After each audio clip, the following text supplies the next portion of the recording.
And at this time, we're going to turn it over to Foz, our program chair, who's going to introduce our guest speaker. Ah, All right. I'm really excited to do this tonight. I met Calvin, I'm thinking like 2.5 years ago.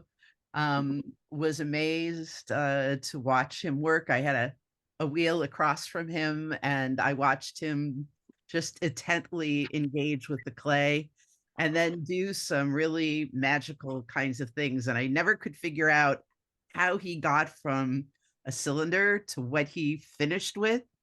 His mind in for me is amazing. What he sees and how he moves clay um, into just whimsical and just his finishing techniques are with such attention. So, with that as an intro, I want to just introduce Calvin. He's a potter that I really respect, and I hope you enjoy what he has to share with us tonight. So, Calvin, it's yours. Thank you. Thank you. Hi, I'm Calvin Heiser, also known as Conrad Calvin Heiser. So if you're looking me up, I go by my middle name. But I've been in clay since '82 and two different universities, Southwest Texas State University and a private fine arts university in Adrian, Michigan by the name of Siena Heights. And was fortunate enough to work under in Siena Heights some amazing artists, period. Most of them were from Cranbrook, sculptors, watercolorists, and our mother it was a Catholic university. She worked in the Vatican and created calligraphy for the Vatican, actually, a whole new form of calligraphy.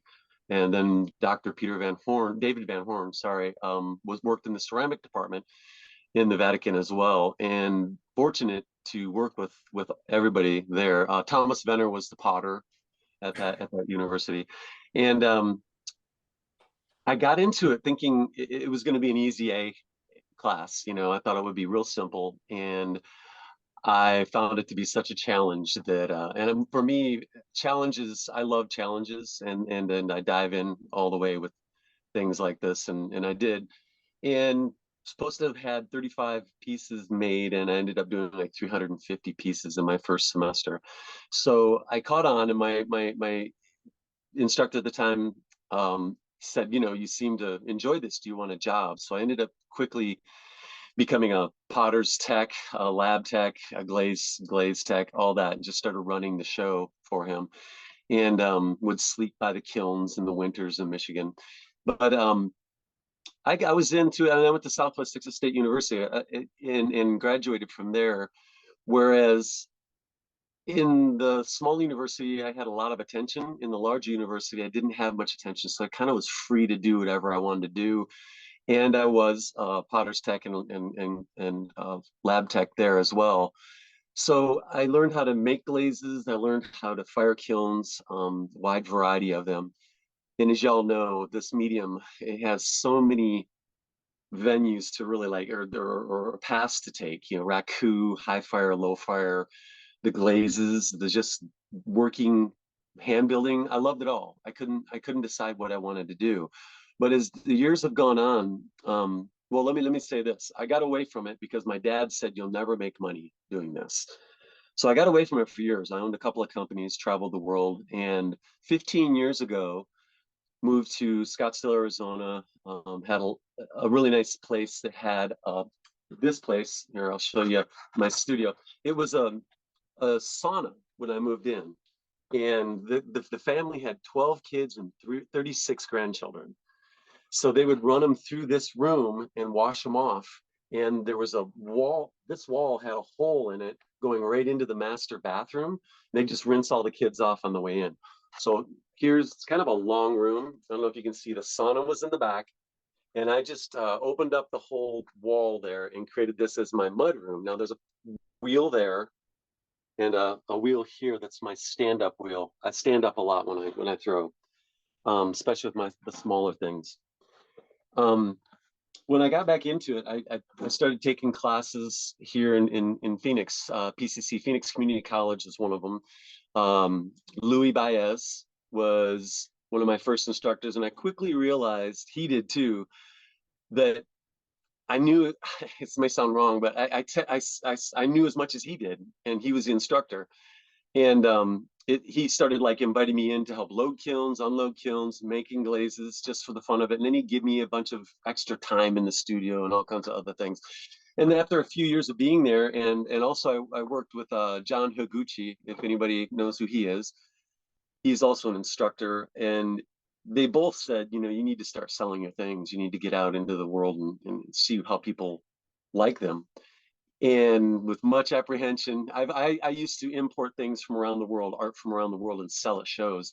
So I know how to sell stuff. I just had never really sold my things, and felt really, you know, really vulnerable. Like, oh God, I don't know what people are going to think. And I've gotten some really good responses in the first year. And now that I'm 10 years, 12 years into it, I'm now in 5 galleries, and I have 4 different purchase orders that happen. Taliesin West, Frank Lloyd Wright. I'm their potter here in Scottsdale.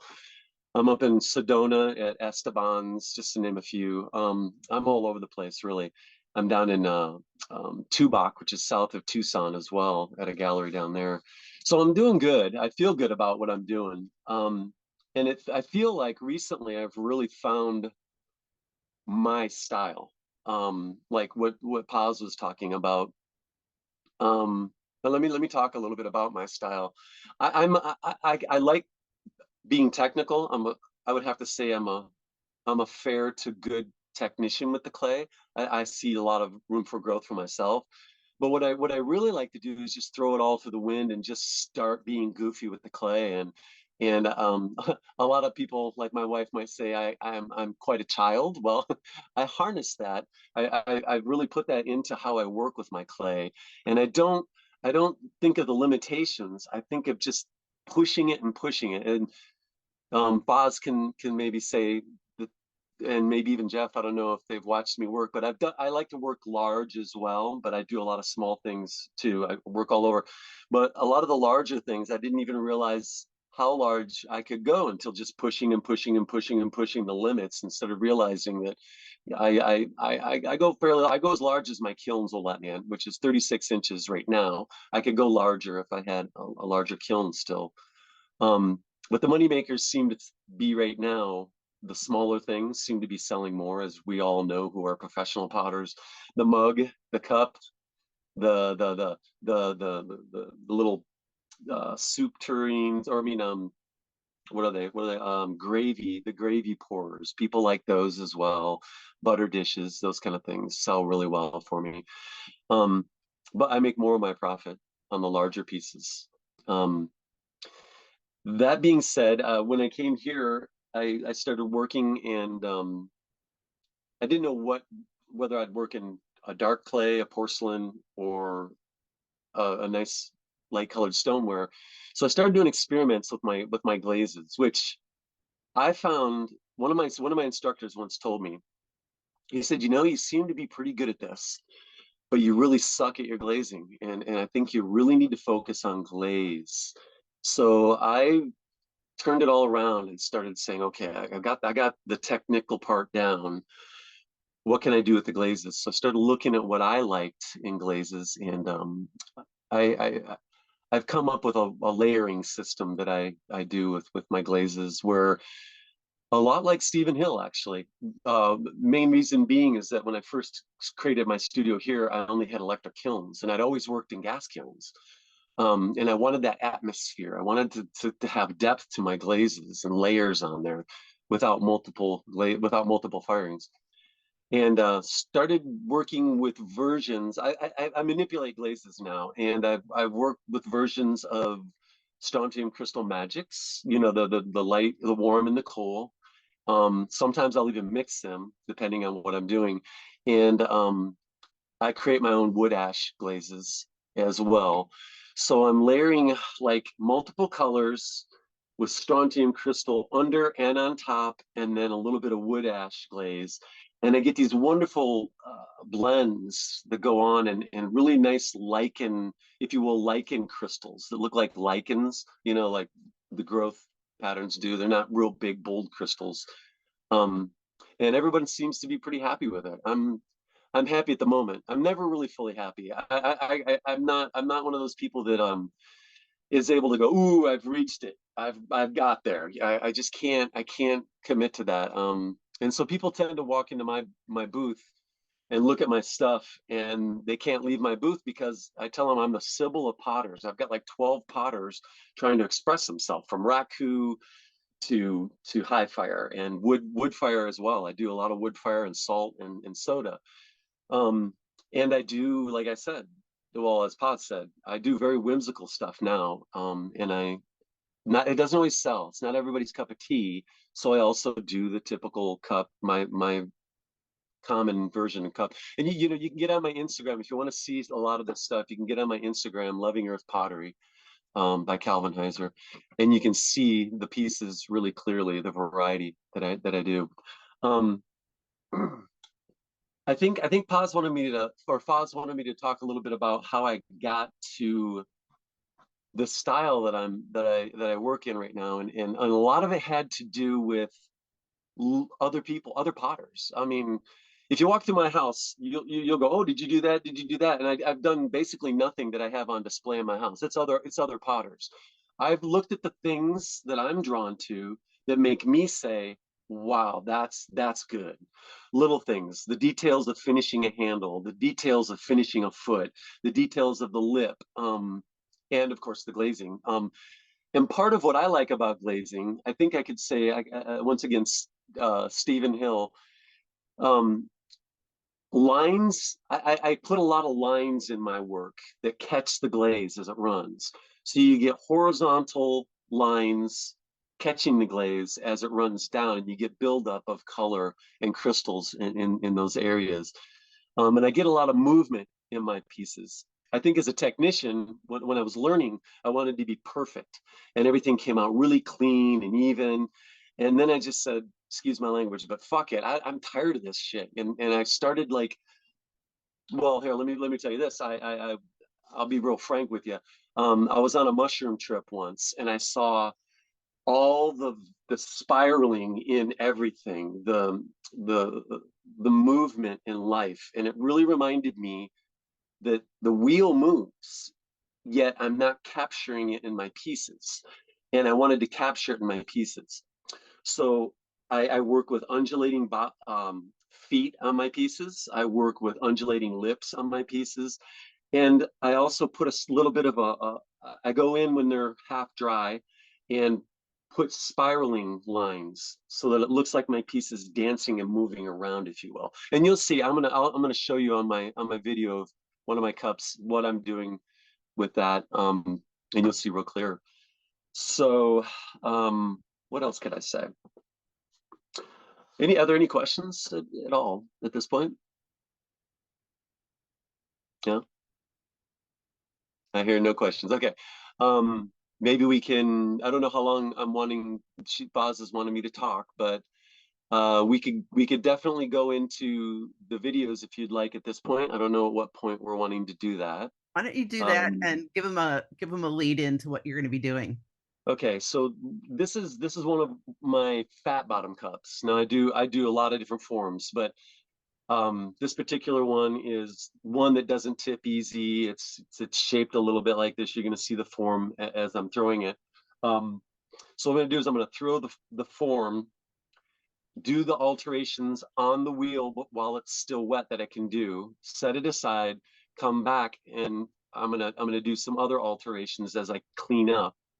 And then I'll show you how I make this particular handle that I'm going to put on it is sort of a 1 or 2 finger handle, depending on the size of your hand. And I make plugs first, and then I work them with my hand after I put them on, and I do a little bit of pulling on the piece. You're going to see that too. And then I'll finish that all up and show you the techniques I use to get everything clean and looking good. So in that, let's go. All right. Let's see.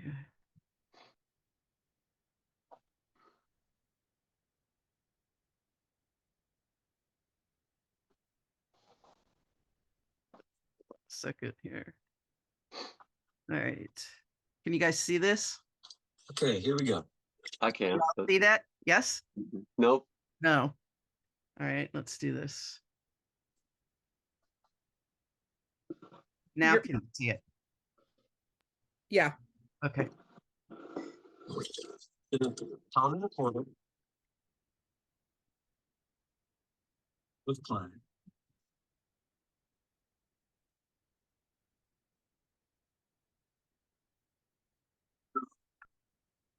Basic form and do some slight alterations while it's on the back.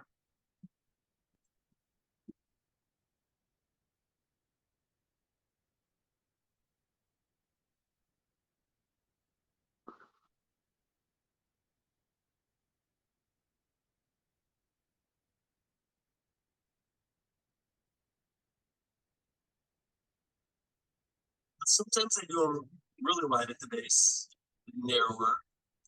This one I think I'm gonna it's still gonna be wider at the base, but it's gonna be taller, so I'm not gonna go out too far. I always give it a foot like that. It's going to end up being a little bit to see.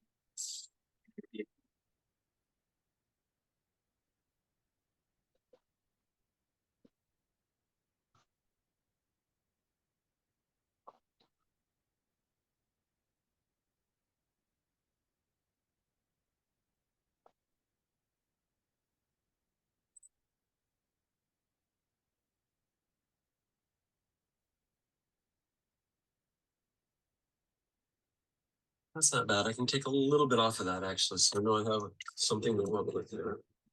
So press. Bring the pulse up further.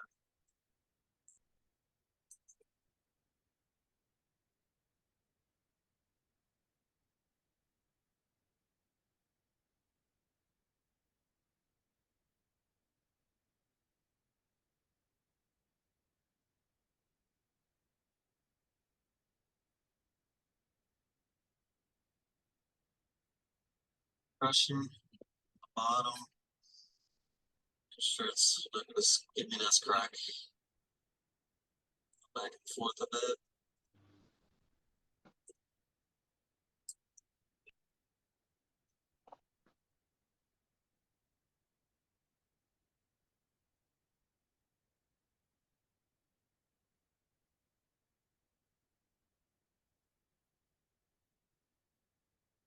That edge a little. The walls will be thin. The upper edge of the whole thing. So we need some clay off on it. I'm gonna do some lip alterations here.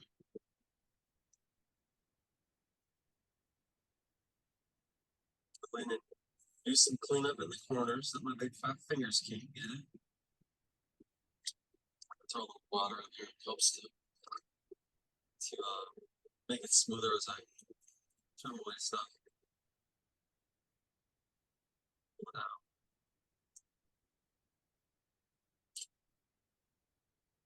I can compress it, make it smooth again. Now that I've pulled it up as far as I want to actually pull, I'm going to go in with metal grip and shape it.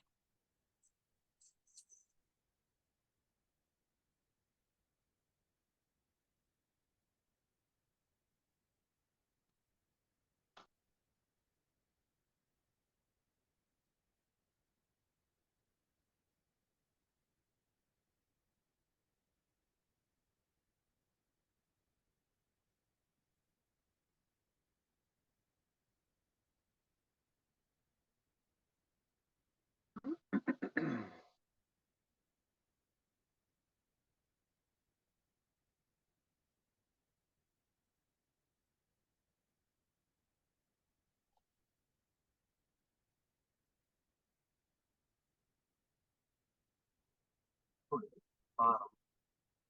Want it to be showing, but I don't want it to be obnoxious. But I want it there. I want to clearly be able to see it. Sometimes it's too much, so take it in. Put water down there when you do this. Helps a bit when you're working. So lift up that foot. Just lifting it up a little bit. Just soft. No, I just don't like it. It's a little too rough still. I'll go in with a sponge, a wet sponge, mind you. Really soften it up a bit. And at this point, I'm going to clean up. Well, no, at this point, I'm going to leave it just like this. I'm going to stop. How about we round the edge out? I'll be doing that to make the edge pretty before I start with my pulls. I pull 4 directions on these ones. So I'll start right here. And it took a lot of practice to figure out just how far to pull, how far out to go. Because if you're doing 4, you gotta have room for all 4 of them. So I used to go a little too far and then a little too short, and you kind of learn. And sometimes it really doesn't matter if they're odd, a little uneven. Sometimes draws people to it.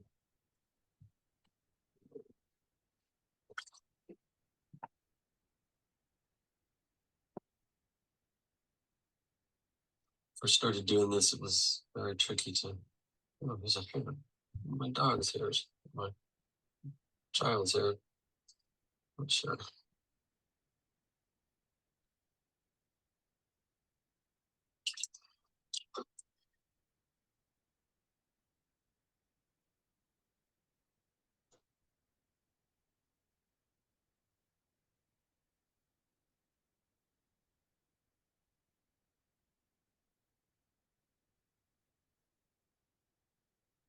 It is.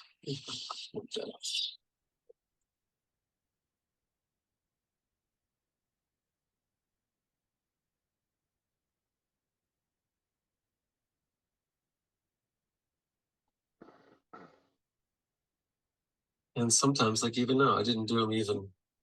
This one's much tinier than these 2. But it doesn't really matter, really. I can put the handle on this side. And it'll not even be noticed, really. At this point, I go back in with a chamois. Sometimes I'll hit this again if I've been messing with it too much. Kind of straighten it out and chamois.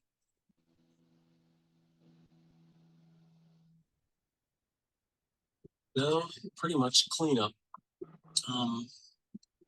Sponge to the inside to get most of the water out.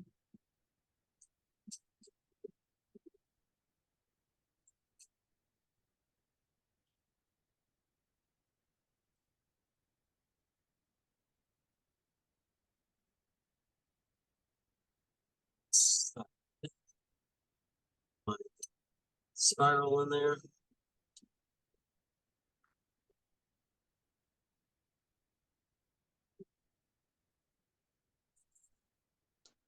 Clean up. Around. Side and one out.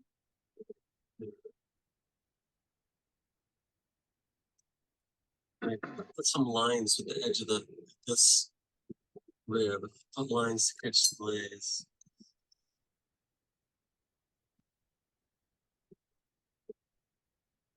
After I do that, sometimes I'll go in and put my hands a little bit. I'm gonna back out. It's funky pulls. Clean up the upper edge.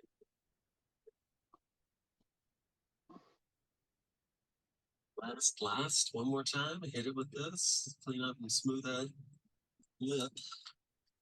And this one, it's almost done. Put a little accentuation in my lobes.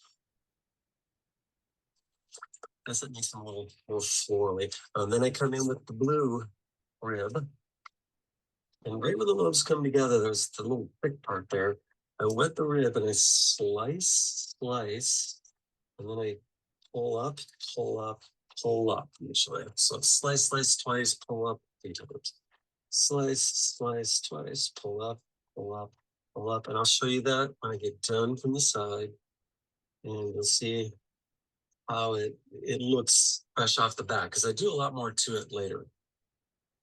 Slice, pull up, pull up those. Now cut it off. And once again, do the spiraling cut. because I like to see a spiral again on the underside. It's the little things that matter. I realized always the little things. That's what I tell my wife.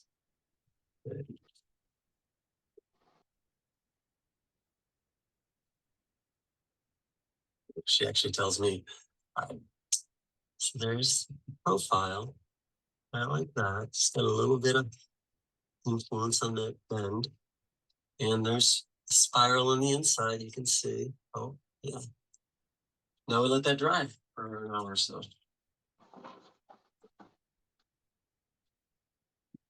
So here we are. These have been under plaque. Okay, Calvin, you want me to stop here? Yeah, please. Okay. So one of the things I noticed that I didn't actually tell or show was the spiraling lines that are in it. When it's not tacky anymore, but it can still move, I go in with a wood rib and I do these spiraling. Yeah, exactly. Those right there. And I place them in a particular way every time, the same way, where you can see the thick part right by my finger right there. Yeah, that's where it terminates, is just under that every time. And I've learned this through trial and error, that when I put my handles on, my handle kind of jumps over that little indentation.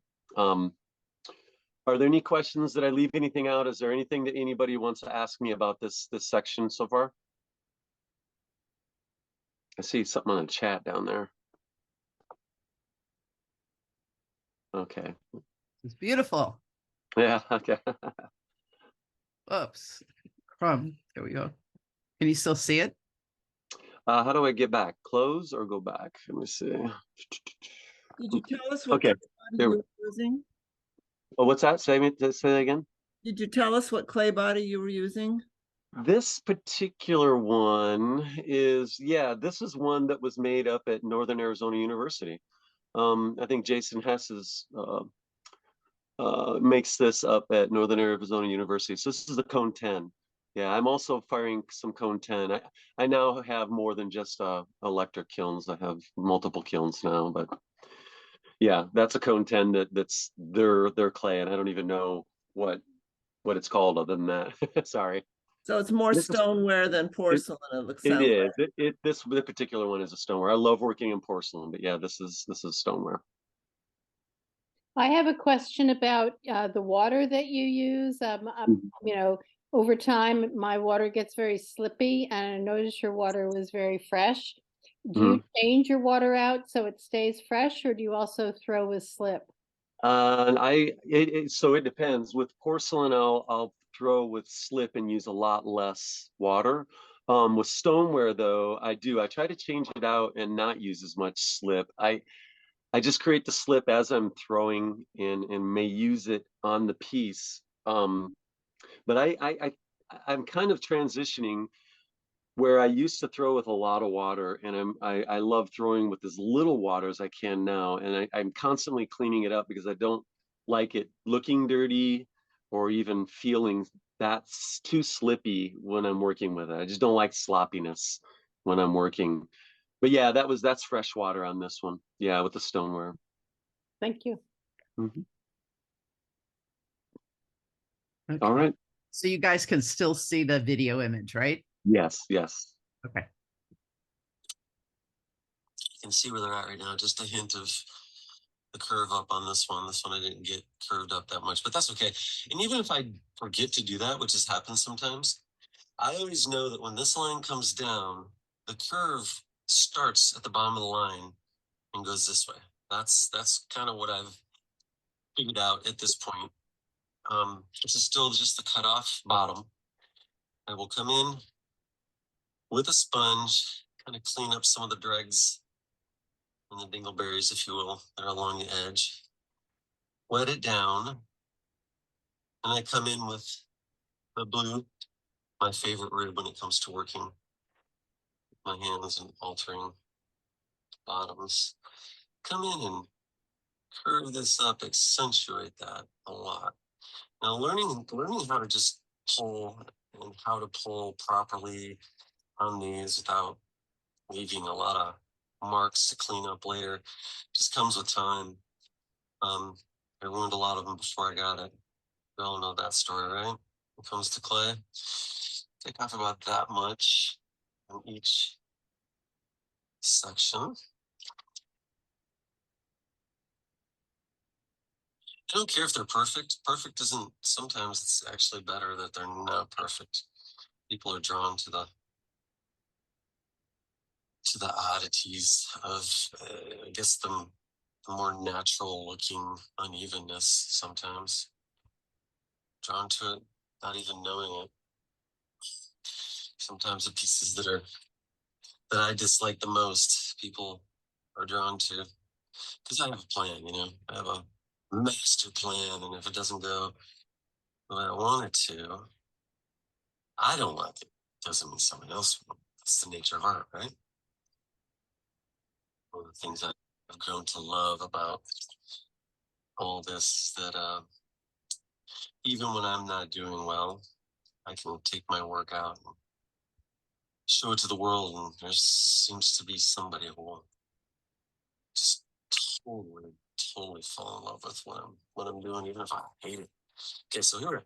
All four of them, still kind of rough. I go in here again with water, just to make everything slippery. Touch it up a little bit. Go in with this corner, the sharper curve, right? This is the smoother, or the pointier edge, to round it off. I then pull it up at that little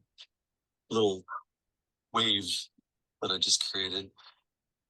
Take a little bit more off with clay, but it also helps me in the long run, because I would otherwise have to go in with my fingers. I used to do it all with my fingers. It just took so much time. Learn how to do shortcuts as we go, as we do this stuff, hopefully. Learn how to save a little time. It's already pretty time consuming. Then I have this. Go back in with water again and smooth everything down. All those rough, bumpy edges off as much as I can with my fingers. And my final touch-up will come with the sponge at the end. Try to make it look really cool. Here's where you gotta be very careful and softly coerce this down at this point, because it's soft still on the bottom. Then final sponging, make things look pretty. Where you need to work the marks that are left on it. Sometimes I'll leave them just to see how other people might like them, but most of the time I don't. And that's pretty much good to go right there.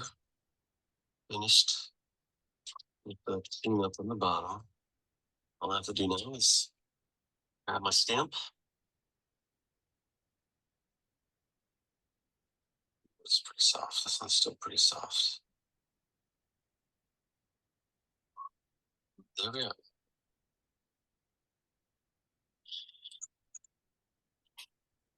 Okay, so some of the work underneath that I do, it's all about timing. Like I said, that one was really soft. It's a lot easier to do when it's soft, but not when it's too soft. And you know how it is. Everything with clay, I think, when you're working on it, is a timing thing. We all know that when you're hand building, you have to have things stiff enough to work on. And when I throw these in Arizona, it dries really quick. I'm from Michigan originally, and things used to be able to sit out for a long time. And I've learned how to cover things with plastic at the appropriate time and keep them all together. When I have time to work on them, I'll go back and work on them. And that's what I did with these. It literally was only like an hour and a half, I think, that these guys sat out, barely covered, and they were ready to work on already, it was a really dry day. And at this point, what I'm going to be doing is I'm going to show you about the plugs that I create, and what the prep for the plugs before I even attach them is what I'm going to do right now. So go ahead. Okay. Hi everyone. It's me. First time I show my face, but now we've thrown the pieces, altered them, and fixed and cleaned up the bottoms and stamped them. Now we need to do handles. I will usually take my extruder, and it's just a hand extruder, the plastic Shimpo right there, and there's the extruder attachment. I'll cut 2.5 to longer 3.5, sometimes 4-inch pieces like this. Now, I will then use a roller.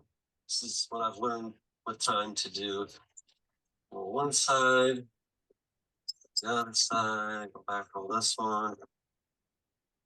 Just, I kind of am extending it out a little bit as I do this and getting a good shape. And see how it's still rounded right there, or oval, I should say, rounded compared to what it's going to be like. Now, the last movements I do is I go all the way to the edge, right around, go all the way up to the edge with my roller. It now starts becoming a little more pointed at the end. So what I'm getting to, what I'm going to end up doing is I'm creating these kind of little plugs, if you will, that are pointed like that, roughly where I want them to be. You can see I have them all laid out in a Tupperware here. These are the ones that haven't been worked. These are the ones that I've worked to a point where I can attach them. So back to this again. And these are never perfect when I get them, but it sure does help save some of the time. And now I'll go back in. And I go back in and I bring these to a point where they're a little narrower. I always leave one side that has that little ridge on there. This side doesn't have to. I can get rid of all that later. Once I attach it to the cup or the mug, I will do some pulling on it to give it that worked feeling. But right now, I'm just wanting to get it to where I want it so that I can attach it nicely.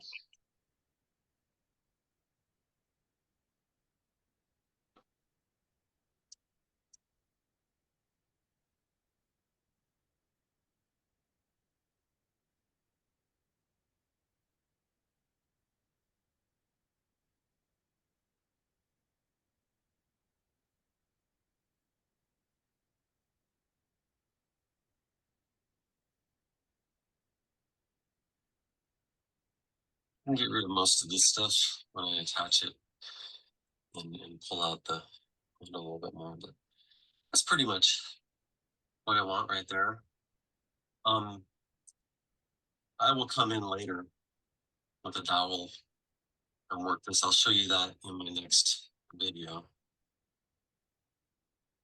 There we have pretty much what I'm looking for, and I can now put it inside my box, ready to go.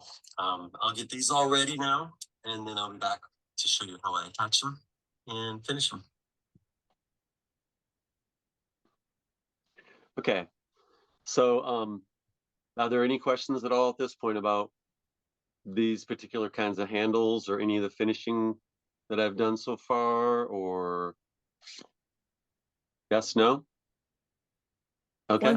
Once you manipulate the bottoms of your mugs, do you have trouble getting them to sit flat? No, I don't. Actually, while they're wet, I set them on something and slightly push down on them to kind of make sure they're evened out.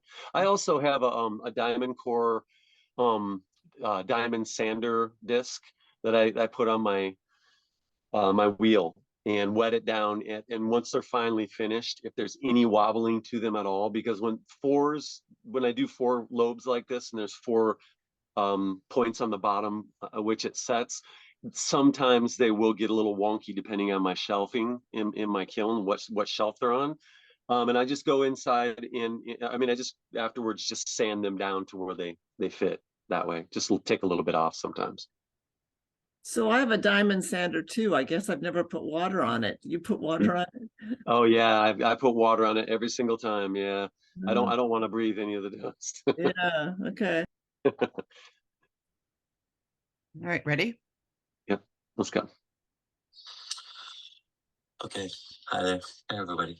So here we are. Cups are made, bottoms are finished. They're dry enough to handle. You do a little bit more cleanup on some of these. It's not a big deal. All I need to do is sometimes hit them a little bit of water, run my finger over them, clean them up. But right now, we're looking at the plugs, which I have made here, and the handles that are roughly shaped. This is where I am.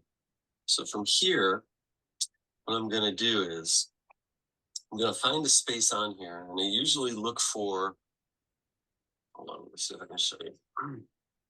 So there's 4 lobes, 1, 2, 3, 4. I usually find one lobe and I start right underneath it.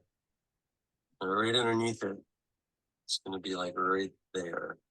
So I'm going to end up attaching this here, and then I'll work the handle to get it to the shape I want.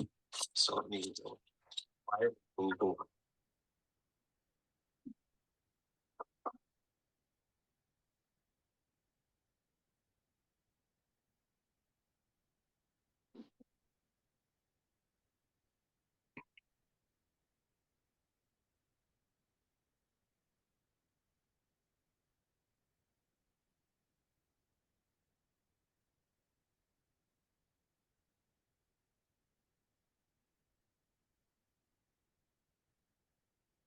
Now what I'm doing with this is I'm getting a rounded shape. Curve. Also, as you can see, it bends backwards a little bit because this lip bends backwards, and I'm wanting to attach it right there. Okay.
I never use slip. I don't, it just makes for more of a mess. Kind of make my own slip on there, you can see.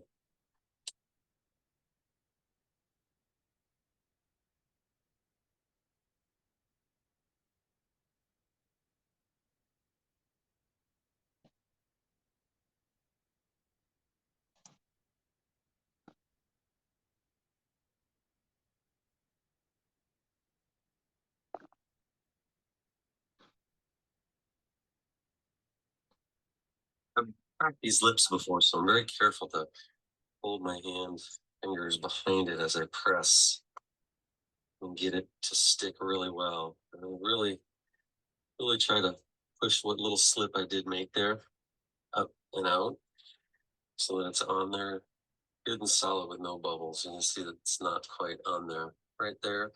So I'll come back in, press, press, press. Keep pressing until I see that it's not moving away. Same underneath. And at this point, just to make sure it's nicely attached,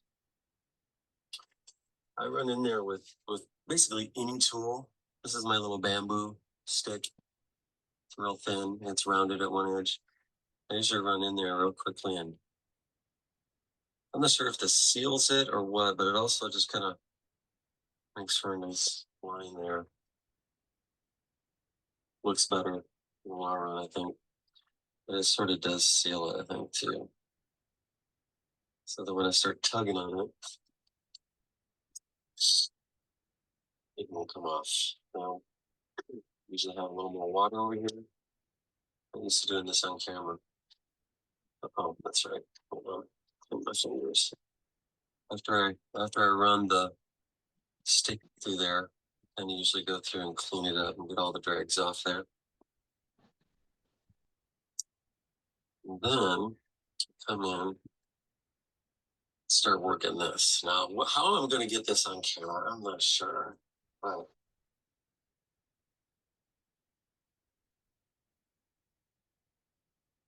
it's already shaped, but it also has like a bunch of lumps in there, and I want it to be maybe a little bit longer. So, and I tend to hold my cup upside down, so I'm pulling it this way. I'm going to dip this handle in water and be right back.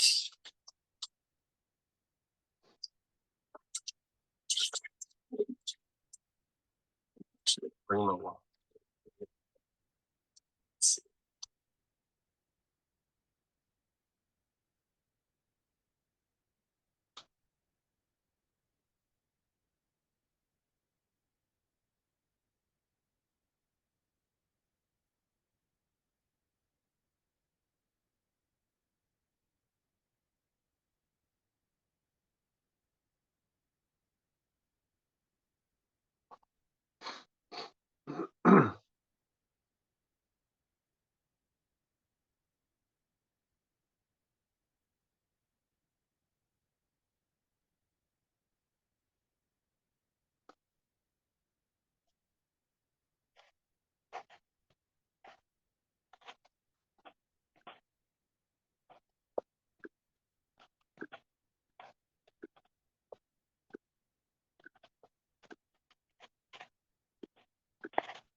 So I've worked it so it's a little less lumpy and I'm getting a better shape to it. I will now usually take to mark where I want to attach it. I will slightly put it like that. Dry my hands, constantly drying my hands because I don't like the sludge all over. Make sure it's fairly well aligned. This is where it starts to get a little tricky for me, at least. I mark it.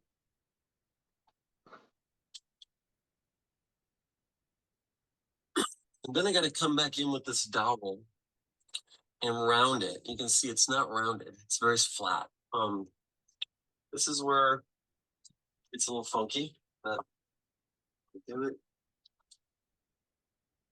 Try to do it so that the camera can see it.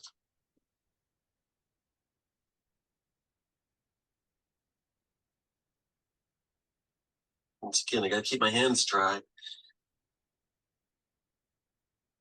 so that I don't slip. Roll it. At the same time, I'm gonna mark a spot, store it.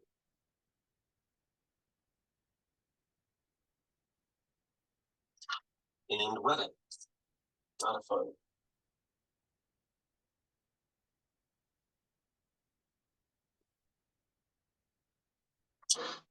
And line it. My hands again. I'll come back in. and secure it. Push it straight down to it. Get all that slip out of there.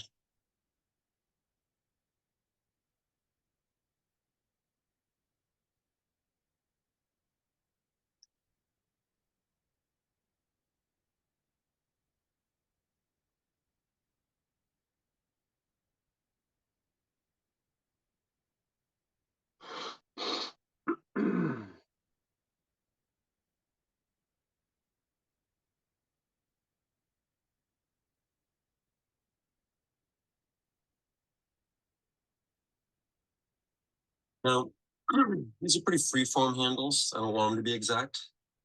I want them to look good still. So try to work them as tight to the mug as possible. And I don't want perfection on it per se right now. After I've got it down pretty good, I usually come in now with water again. You can see the finger hole isn't quite big enough or it doesn't look smooth. So I'll come in and widen it up. And shape it the way I want to. I'm making sure there's room for fingers and thumbs. Fingers in there. And while I'm doing this, get out of here, fly. There's a fly in the middle of it all. Trying to also aesthetically bring these lines so that they look smoother and cleaner all the way around and they kind of flow better. I'm also trying to thin this area right here out, particularly where my thumb is. So I'll work that, open it up. Because it's gonna shrink. You gotta remember, your fly, it's gonna shrink up a lot in the firing and the drying, the whole process.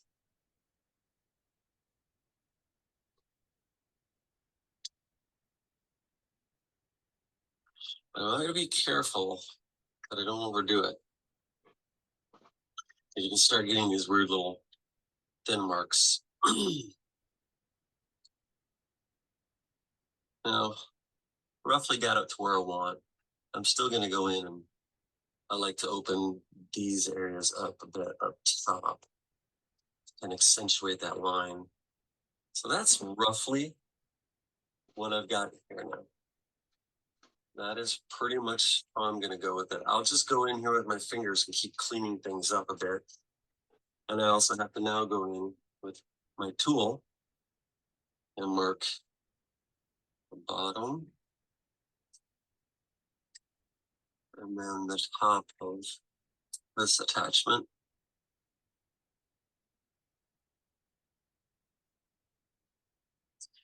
And then once again, to make it look pretty, take the drags off. I'm in with my paintbrush. Now this paintbrush isn't really rough. If it's rough, it'd leave marks. So it's soft but sturdy. It's a real kind of oxymoron, but it is. It's soft but sturdy. Bristles. There we go. That's pretty much my handle. That's pretty much done. I might go in there and clean up some things before I say okay. But there you go. There's a handle. There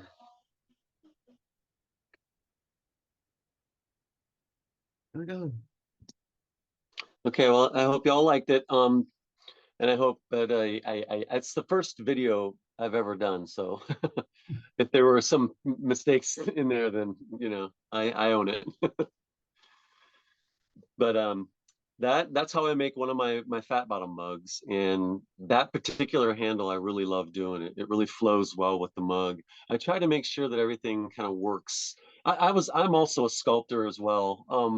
I've done a lot of sculpting throughout university and on my spare time, but I try to make everything very interesting and fluid, and so that the handle matches everything. And when you look at it, you're just drawn to it, just in its shape alone. Before I even do glazes, I think the picture I gave Foz of the finished piece, this particular one, unfortunately, doesn't have the fancy glazes that I was talking about. That could be a whole different workshop if you want to.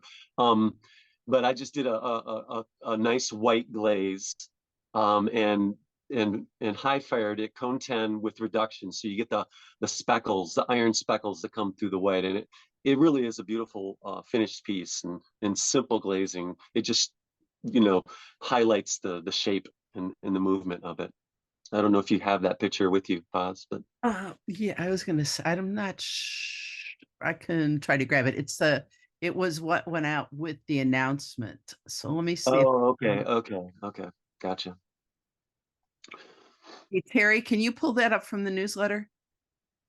Are there any questions? I think I saw a question already about, do I post anything on my website?